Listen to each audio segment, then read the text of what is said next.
I see we have a few people here. If you would, let me know if the audio is okay and everything. That way, we know all that is good on you guys' end. I appreciate it. Just put it in the chat. Put a one in the chat if everything sounds okay. All right, let's see what's going on here. Something ran across my mind. I want to see what's going on with the Twitter situation here. So, I know that Elon Musk had went ahead and purchased it. Just went through. I know he's came through, fired some executives. I know Kanye or Ye West, as he wants to be called, because he did his name change, has his account back on Twitter. And Elon is saying that he's going to make Twitter an open platform for everyone to speak basically as free as they want as far as free speech. Now, that makes me want to think that could hurt like the other sites like Rumble that is promoting, free speech also.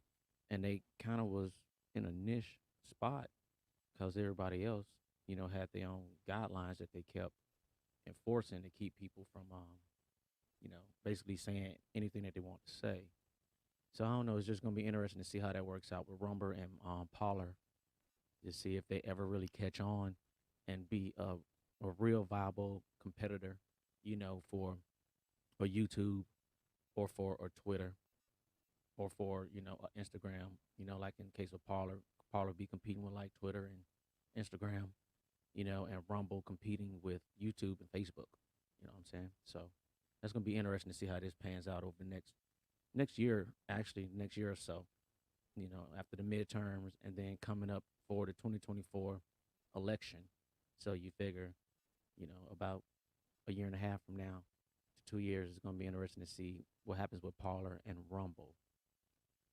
But be that as it may, I know Al Jazeera was covering the deal on Elon.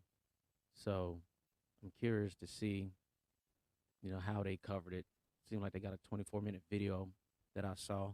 I haven't watched it, actually. So I'm going to check it out now, with you guys on here. And we're going to see what they're talking about. So give me 1 second here. I'm going to pull it up. Elon Musk intends to do with Twitter. There's already been a staffing shake-up, with Musk firing at least 4 top executives. And many on the platform speculate he'll reinstate banned Twitter accounts, including that of former US President Donald Trump, although Musk says no decision has actually been made. Many right-wing political figures see his takeover as a win for free speech, while others are concerned it may give rise to more hate speech on Twitter. We'll bring in our guests in a moment. But first, this report from Kristen Salumi in New York. Elon Musk appeared at Twitter's California headquarters as his $44 billion takeover of the social media platform was beginning to sink in. Musk, who'd already changed his Twitter title to Chief Twit, confirmed the news in, you guessed it, a tweet on Friday morning.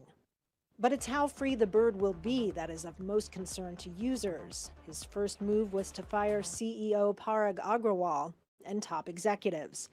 It's no secret that the Tesla CEO thinks there's far too much censorship on Twitter. There are concerns amongst people that I spoke to that people or accounts that have engaged in disinformation or misinformation or forms of harassment or bullying may be allowed to stay on the platform in a way that they previously have not. Musk previously said he'd reinstate former President Donald Trump, who was banned in the wake of the January 6th riots. Let me ask a question. How crazy is it or will it be if Elon Musk decides to unban particularly basically like everybody that's been banned in the past? You would think it would be some kind of parameters set on that, like people that's dealing in CP, the child popcorn stuff or whatever, you know what I'm saying? And things of that nature. You would think they would never be able to come back on the social media platform, and really any social media platform, to be honest with you. I don't know, understand what the issue really is with them striking and banning those channels off the rip. I don't understand what the problem is and how it still exists on Twitter from what they say, allegedly anyway. But it's very interesting with the unbanning thing. Like what's the process going to be to unban people that were perceived to violate terms of services, possibly to make them banned in the first place, you know? Trump responded on his own social media platform Friday that he was happy Twitter is, quote, now in sane hands. But Musk announced plans to form a content moderation council, saying no major content decision or account reinstatements would happen before they met. And appealing to advertisers, Musk tweeted that Twitter obviously cannot become a free-for-all hellscape where anything can be said with no consequences. Musk has pledged to follow the law of the land. Okay, so that answered part of my question that I had just posed. Like I said, I haven't seen this video before. It's my first time watching it. I'm still curious to know how they're going to set up the guidelines for said parameters about that. But that is a concern in authoritarian countries where Twitter has historically resisted calls to take down anti-government tweets. Some of those rules are going to mean that people in certain countries are going to have a very locked down version of Twitter, whilst others are going to have a much more freewheeling experience. It's going to be a minefield for him to operate. After 9 years as a publicly traded company, on Friday, Twitter, now under Elon Musk, filed paperwork to have its shares removed from the stock market on November 8th, the first official step to going private. While some employees were terminated on Friday, Musk has pushed back against reports that he planned to cut 75% of staff. But he has not denied that big changes are ahead. Kristen Salumi, Al Jazeera, New York. Well, Musk says he wants to reform Twitter with fewer restrictions and create a digital town square. But in response to Musk's tweet that the bird is freed, the EU Commissioner for the Internal Market, Thierry Breton, tweeted back, in Europe, the bird will fly by our rules. Under the EU's Digital Services Act, tech companies are required to take down illegal material, including hate speech, abuse, and incitement. It's among the many reactions on Twitter. Some were concerned about the functionality of the site itself, saying it'll become a wasteland, which will either make it more chaotic and addictive or unusable. And many tweeted about the possible return of former President Donald Trump after he was banned for life. Harry Littman says Musk could alter the American political landscape and make chaos and turmoil. Hold on, let me read this here. I know this is just to state the obvious, but Musk could now radically alter the American political landscape and make chaos and turmoil rain down just by lifting his little finger and letting Trump return to Twitter. Well, they are pressed. They are pressed that Elon Musk owns Twitter. I wonder, do they have this same vitriol and condescending things to say about Elon when they was using PayPal or driving their own Tesla, or their friend has Teslas, or their family members? I mean, oh man. So you gonna make it like Elon controlling the world? He's not controlling the world. Don't get it. He's not controlling the world, people. Let's not get it twisted. All right. Oil rain down. And many far-right political figures are welcoming Musk's takeover of Twitter.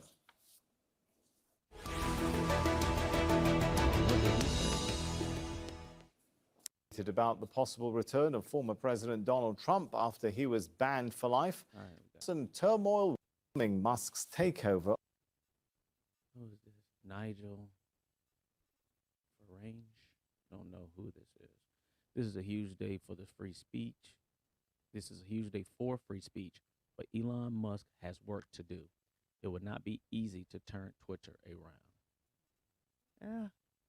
I mean, it's not necessarily easy, but it's not going to be the toughest thing, like if he's starting a startup from scratch either. I mean, they already have a solid user base of subscribers and people that use it. So Elon will have it turned around, fairly quicker than someone, like I say, starting up from the ground up, or even dealing with like a MySpace type of situation and trying to turn that around instead. of Twitter.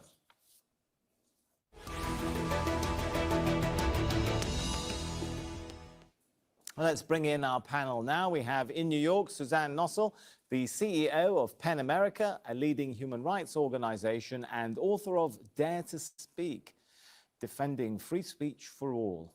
In Cardiff, we have Matt Navarra, a social media consultant and former digital communications advisor to the UK government. And also in New York, Bradley Tusk, a co-founder at Tusk Venture Partners and an adjunct professor at Columbia Business School. A warm welcome to you all. If I could start with Suzanne. So what do you think? Will the editorial content and direction of Twitter now change radically under Elon Musk? Look, all eyes are on Musk.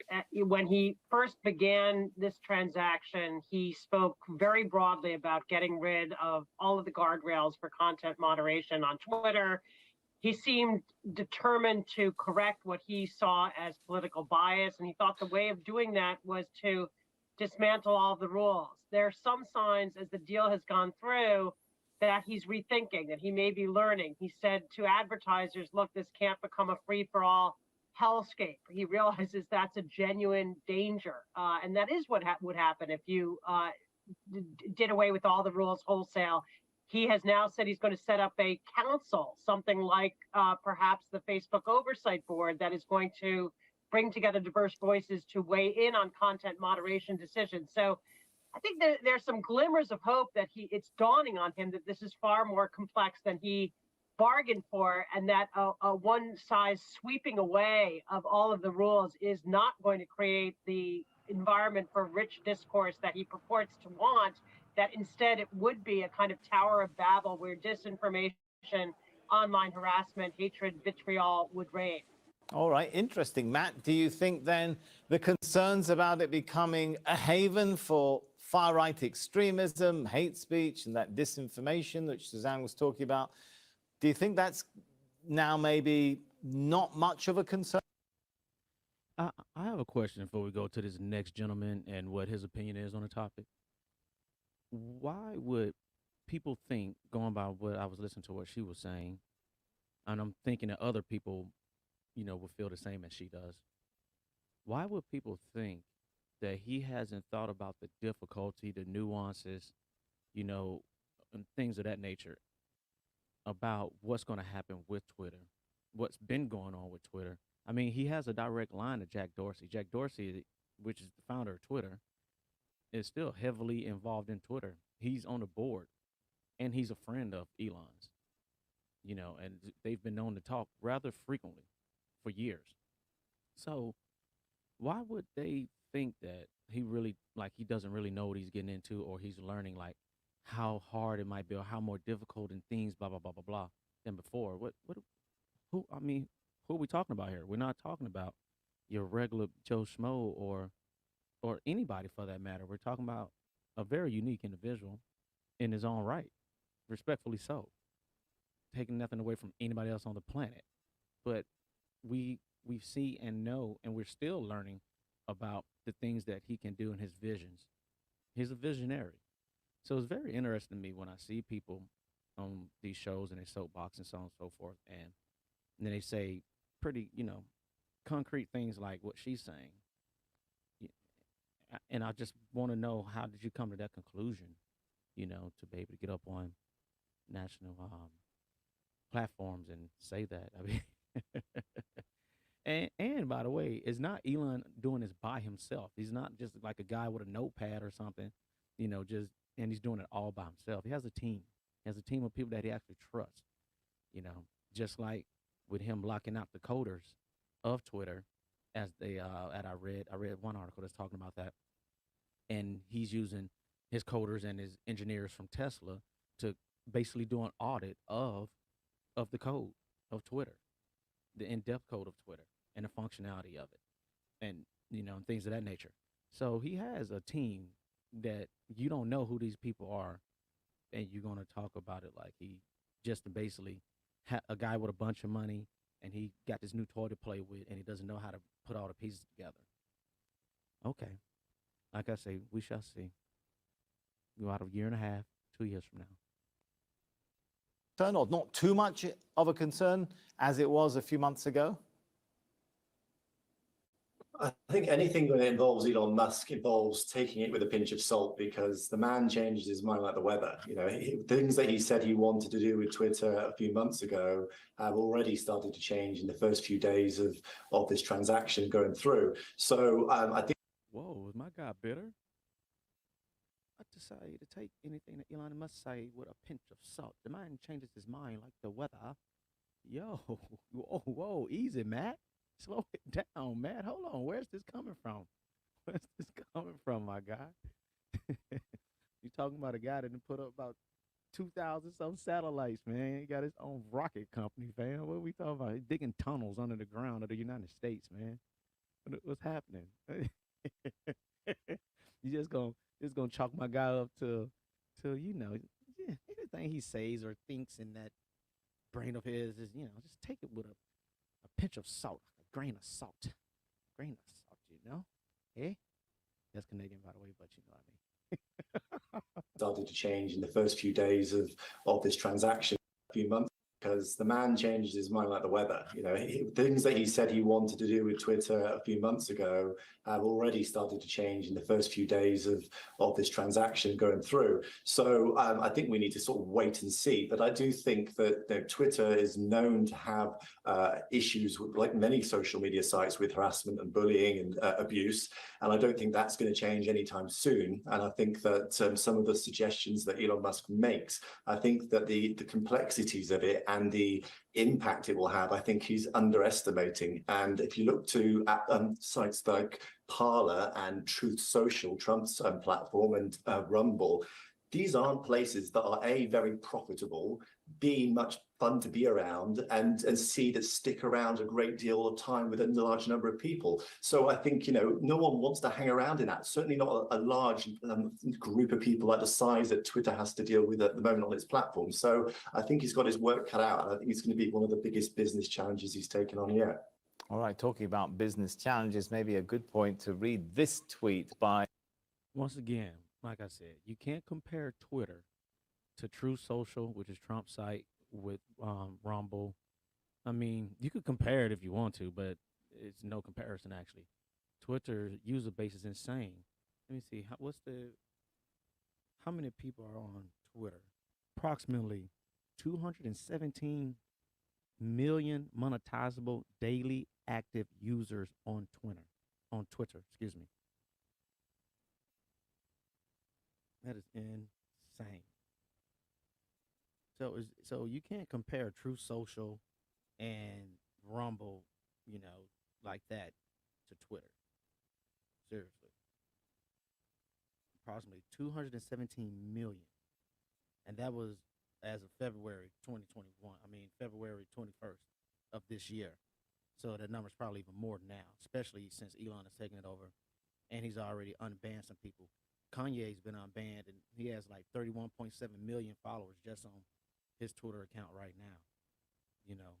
Total number of tweets sent per day in February of this year was 500 million, 500 million. So, yeah, I don't know what that guy's problem is with Elon, like what kind of personal issues that he has with Elon, but there's no comparison. I'm gonna go back and hear what he said just to, I want to be clear on what he was talking about here. So,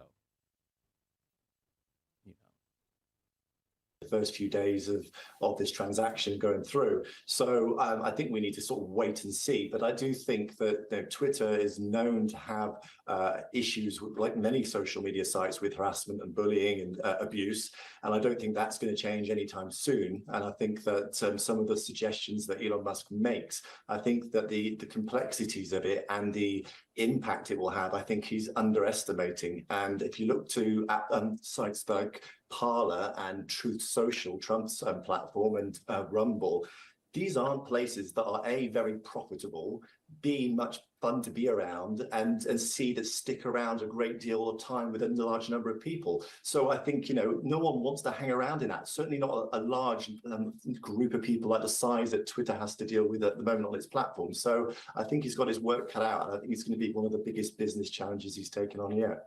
All right, talking about business challenges, maybe a good point to read this tweet by Guy Verhofstadt. He's a member of the European Parliament, and he tweeted, "So one man at Elon Musk now owns the biggest debate in the world, Bradley. Should people be worried about the influence of the wealthy, the super rich in this critical industry?" Perhaps, but I think for different reasons than we've been discussing so far.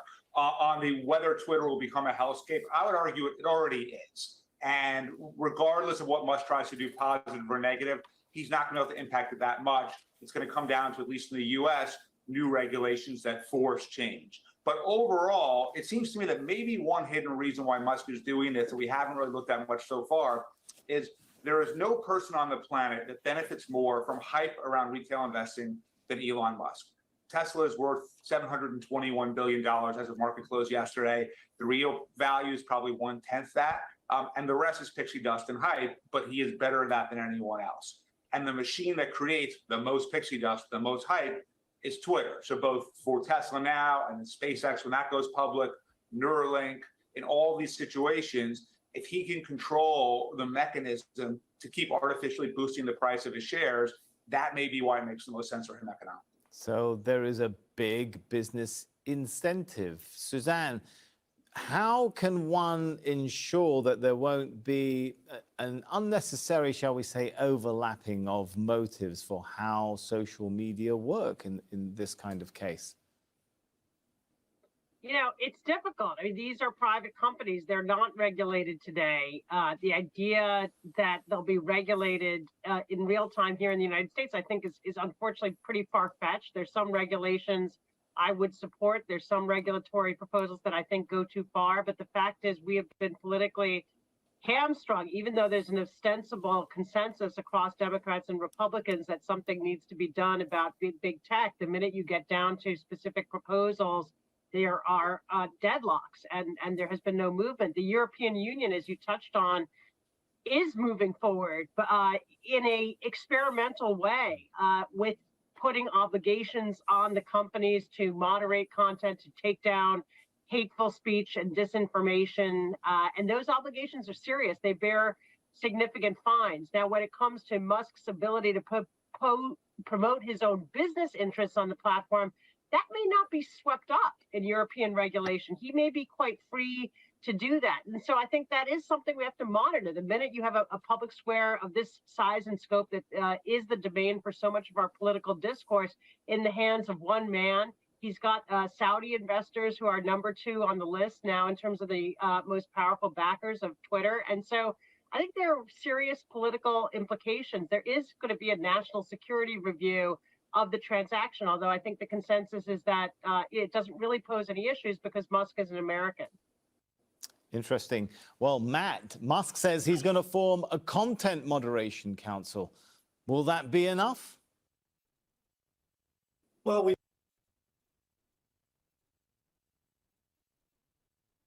So let me pose another question. We got the tensions with Saudi Arabia right now with this presidency that we have going on at the moment. And do you think well, that we've by seen her it saying have some. that she is tying that in somewhat by talking about the Saudis are the number 2 backers of Twitter? Interesting. I think that the political parties don't really know what to do with Elon Musk because he hasn't really definitively actually, went in on progressive or liberal or Democrat or Republican or conservative or whatever may have you. It seems like he leans more of like a Republican kind of way of life, and everything. But very interesting as they turn to focus on basically capping how much power Elon has per se, while at the same time they want ways to control Elon. Very interesting. Anyway, it's my thoughts. some levels of success with Facebook's equivalent, the oversight board, but even then, that's not without people having throwing a lot of criticism at the panel in terms of what they're able to do and capable of doing in terms of the scale of the operation for a big social media platform. And it still doesn't get rid of the problems of different regulations in different countries and people from different sides of the political spectrum feeling that one side's being heard and seen more on a platform than the other. I think that all of these problems are going to continue to exist, and there's nothing that Musk that I can see has got or can do that's going to change that. And I think although he's been really successful with all of the other businesses he's had in terms of SpaceX and Tesla and things, you know, they are very different businesses in terms of the mechanics of them and the fact that it doesn't have this big human element in the middle of it that everyone has an opinion on. So I think that that's going to be really challenging. And I think you're going back to, we were talking about regulation a moment ago. It is good to see that the EU and the UK are now moving forwards with some levels of regulation. But for those that are not in the UK or in the EU, seeing that progress being made without people sort of fighting over whether actually now it's just a grab bag of all sorts of ideas. And see, this is what I'm saying. I don't, like I said, I don't know what these three people on his panel, because it doesn't seem like a diverse panel of opposing perspectives, you know, or anything. It seems like all of them are like friends and they all have a disdain for like Elon Musk for whatever reason that may be. I don't know none of these people. But this is what they have to look at when they're trying to like educate people on a lot of the things that they don't know that we don't know. Like me never seeing this before, me not knowing who they are, but me sitting here watching a 20-some minute video with them on it makes me really don't want to take nothing that they saying in consideration for the way I could just feel how they don't like Elon Musk. Is, you know, not saying they're not right, but I just think that's very important that all of us should work on, people when we're, talking on platforms and stuff. If we really want to help people, we want people to kind of listen to us unbiasedly, so they can make a pretty clear, critical thought and judgment on the topics at hand. But anyway, let's see, go back to what he said because it's something that he said and he's missed that made me get that thought, and it's something else too. Let's see here. Oh yeah, about Tesla. About regulation a moment ago. It is good to see that the EU and the UK are now moving forwards with some levels of regulation. But for those that are not in the UK or in the EU, seeing that they're now moving to can continue to exist, and there's nothing that Musk that I can see has got or can do that's going to change that. And I think although he's been really successful with all of the other businesses he's had in terms of SpaceX and Tesla and things, they are very different businesses in terms of the mechanics of them and the fact that it doesn't have this big human element in the middle of it that everyone has an opinion on. So I think that that's going to be really that part he said is that everyone has an opinion on. This is why he's going private. So it's not going to be a publicly traded company anymore, my guy, because see, he doesn't have time for whatever his vision is to be dealing with everybody else's opinion, i.e. like shareholders. Maybe again in the future, I don't know, but that's why it's going private, my guy. You see, he'll be the begin all and end all, and his board or whatever else, or how he's going, or however else he decides to structure it. One thing you can say about Elon Musk is that opinion is not that opinion doesn't matter to him, is that he hears various opinions or whatever, and he still end up standing and doing what he wants to do in the end. It's a reason why he goes over well also too, that I think, especially in this Twitter situation. They got it's a stat here on that same thing from February of this year. And it says that 70.4% of Twitter users are male, while only 29.6% are female. Around 23% of U.S. adults use Twitter. And what was the other one I saw here? That is important. 27% of Twitter users live in urban areas, while only 18% come from rural areas. People who use Twitter mostly have college degrees or more, 33%. You see, so when y'all make these statements, you have to think about the demographics of said company that you're talking about also, and who they advertise to, and and things of that nature. And if you get what we would deem successful people monetary wise, and they say 34% of Americans who use Twitter earn $75,000 plus dollars, while 29% of them earn $30,000 to $49,000, or almost $50,000.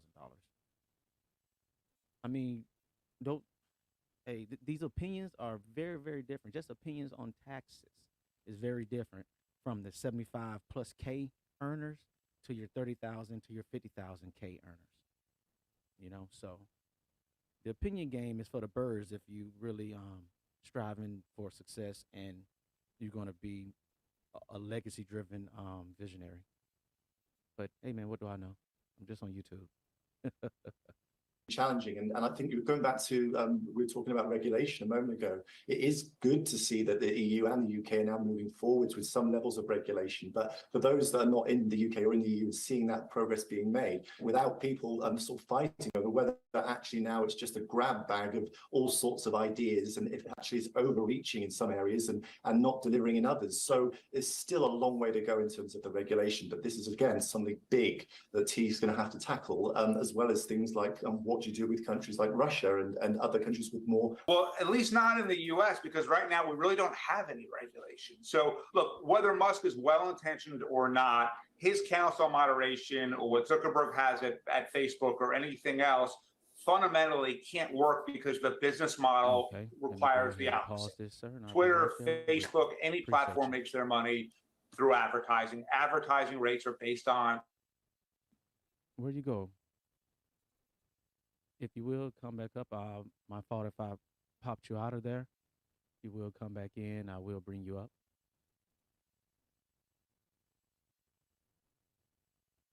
Advertising rates are based on the number of eyeballs, the number of clicks, and whether we like it or not, toxic content, negative content drives clicks significantly more than positive content. So no matter how they want to try to moderate it to be good, it directly interferes with their economic incentives. The whole business model, Bradley, is then going to push them towards more content of controversial, potentially disinformation and extreme speech? Absolutely, unless we do something about it, right? So the EU has proposed this. It's come up in the US, which is right now the platforms are not legally liable for content posted by users.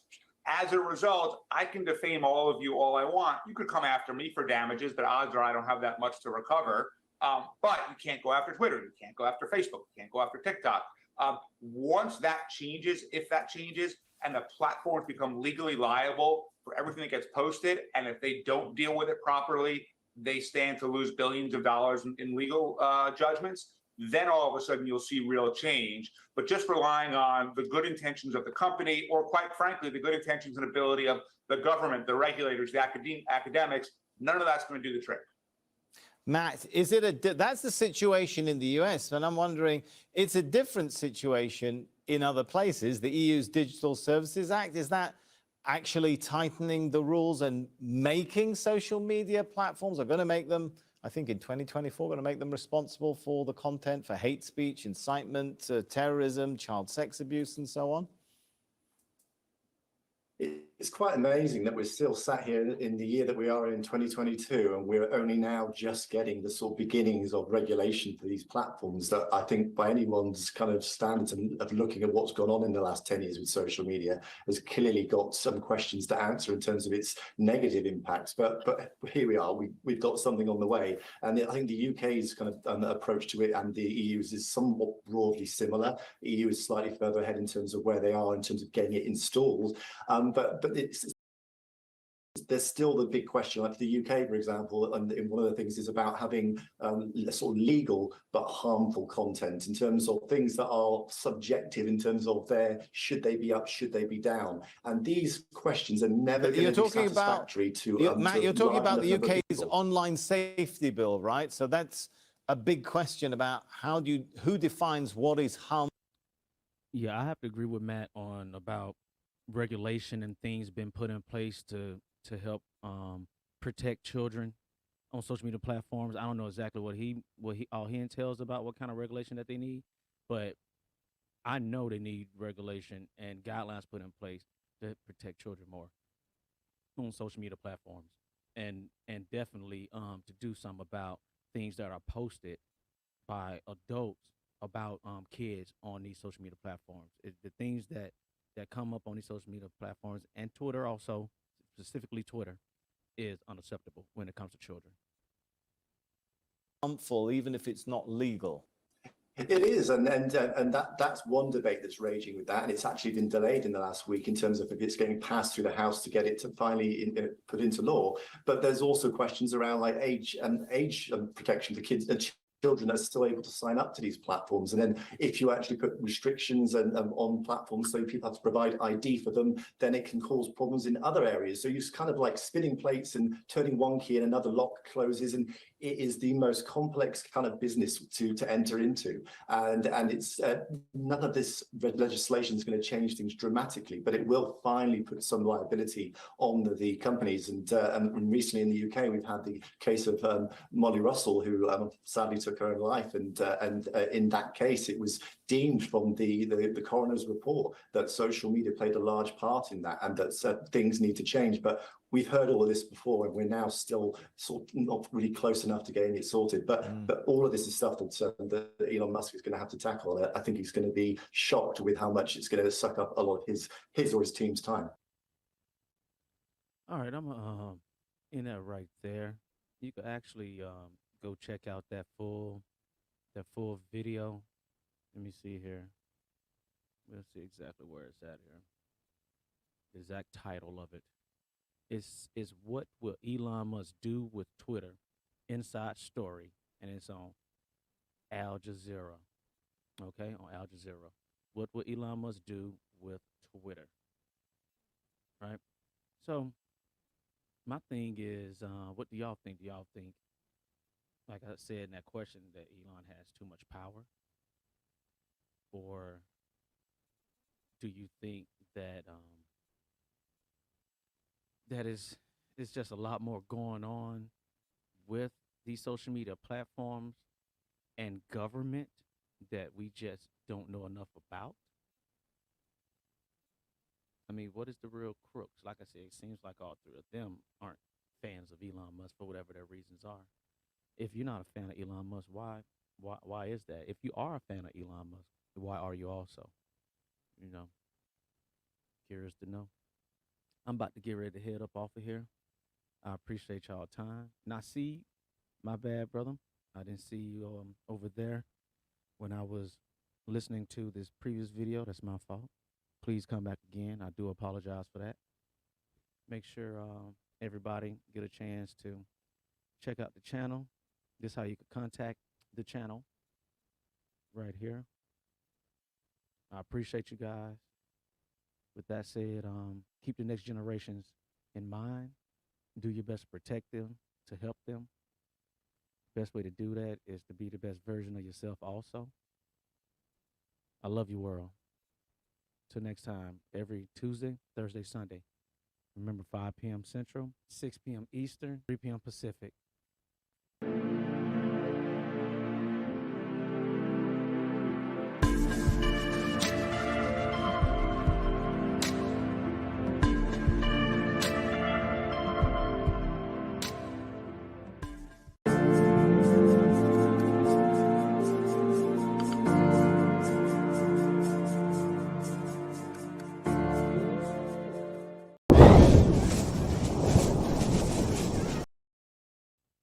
You got Nasib back. You back in the green room? You come in the green room, I'll go ahead and bring you up, brother. I will bring you up. Saw you in the comment section. You say